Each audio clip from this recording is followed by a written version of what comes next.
I'm Mix, 37 years old, mom of 2, plain housewife. Kapag weekdays, early talaga nagigising.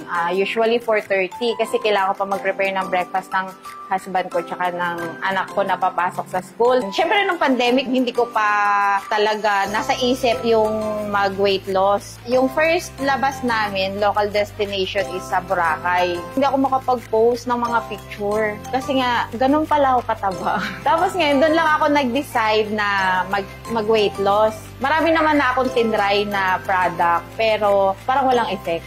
Yung kasing pagiging obese ko, nag-start siya after ko manganak sa panganay ko. Nasa 50 kilos lang ako dati. Pagka nag-55 ako, mataba na talaga ako noon. Baka kasi pag nanganak ka, talagang lumalaki ka, ganun. Hindi ko pa noon naisip mag-weight loss sa panganay ko. Lang ako mag-weight loss dito na sa pangalawa ko kasi inabot na ako ng 90 kilos sa kanya. So, nakita ko rin sa isang kumars na nag-post din sa FB, yun nga yung regarding sa Barley and Omnifit na product na maganda ang effect for weight loss. So, nag-inquire ako. Andun na ako sa parang desperate na ako magpapayat. After 2 weeks na nagbabarley ako, doon ko na siya nakita na hindi na ako mukhang pregnant. Parang doon na nag-start na nagpa-flat yung tiyan ko. Nagtuloy-tuloy yung improvement ng weight loss. Nabawasan ako ng timbang. Kasi every time na nagdidrink ako ng barley juice, feeling ko busog ako.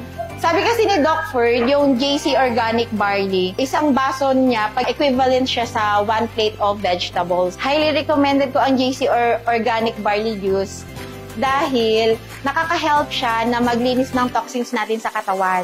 Kaya effective yung JC Organic Barley Juice sa pag-weight loss natin. O, nakita nila yung results sa akin, kaya sila, nagpa-follow din sila. Sabay-sabay kaming gumanda, hindi kami sabay-sabay nag-age, sabay-sabay kaming bumabata. Ang masasabi ko lang, may pag-asa pang pumayat. Hindi tayo forever mataba. Dahil sa JC Organic Barley. I am Migs Ponferrada, a full-time mom and a housewife. I choose JC.